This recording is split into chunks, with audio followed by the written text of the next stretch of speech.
Well, guys, thank you so much for watching your fantasy league update.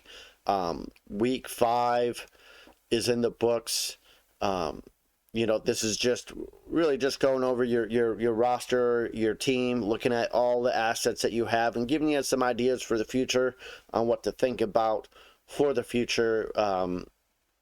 And yeah, make some moves. I understand it can be very difficult here just due to the fact that the cap space is so tight, but we're all working with it. We're all dealing with it.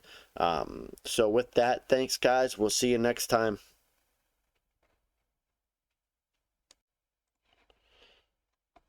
All right, and here we got the Steelers, Grant, the champions from last year, sitting 4-4 in their division, 2-2 within their division. So their tiebreakers are right in the middle.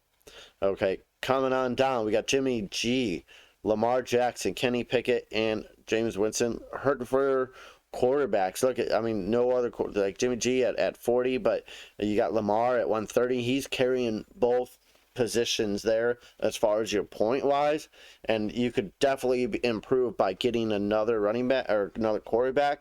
But I understand Jimmy G didn't start the year, but he pretty much did. Kenny Pickett is now starting, so you got him coming in, and you got Jameis Winston, who was injured, so not too bad coming on through. You got Michael Carter, Herbert, Hines, Josh Jacobs, who's been on a tear. I mean, I had a phone call with Grant at after week 2. I remember I was like, dude, we can't start this dude. Your roster, it's $10 million. Like, he's unstartable. Now all of a sudden they're like 28, 21 or carries, 5 catches each of these, and they are turning out points for him. So he's almost turned into a must start. DeAndre Swift, and then you got Jonathan Taylor and Jamal Williams. Obviously, Jamal Williams, DeAndre Smith, like I like having those pairs, but it's hard to decide who to start when they're both healthy. Otherwise, your lineup is probably looking like Josh Jacobs, DeAndre Swift, and Jonathan Taylor, which looks fine. So he might have been hurt by a little injury bug or maybe not producing right away. But if things are if oh, yeah, thank you. If things are, going the way that they are going, a little bit better, trending in the direction, you should be doing better coming in the future here. Your guys producing more points, whether or not you beat your other opponents is the difference, okay? Ayuk, he's having a quiet but okay season.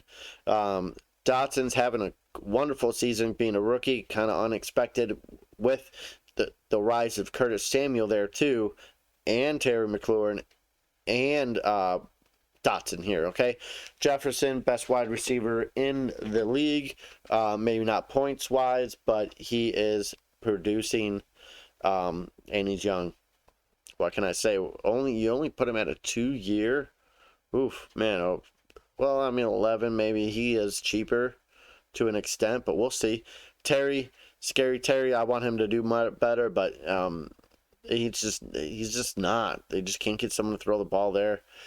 And then you got Chris Olave, probably rookie, the best rookie wide receiver production so far.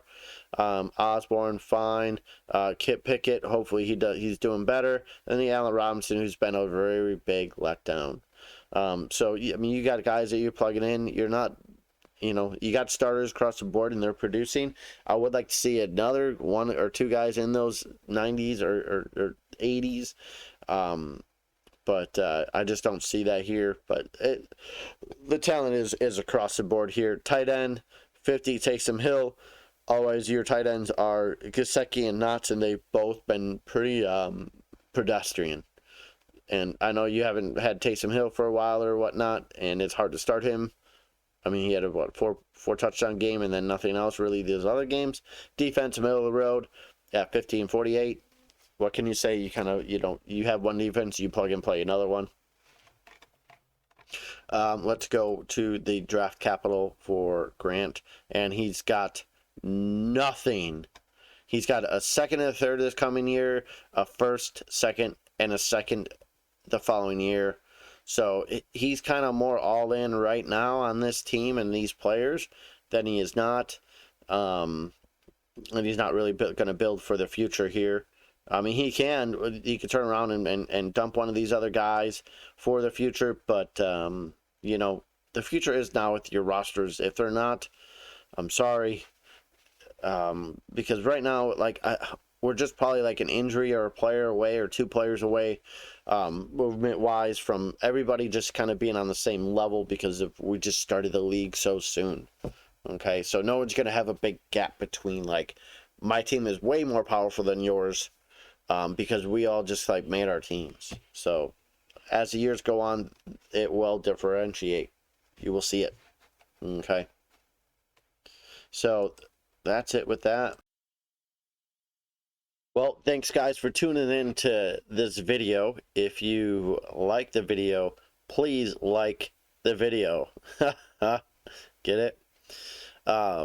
It helps me, shows that you guys are watching it and that you guys care. Appreciate you, and we'll see you guys next time.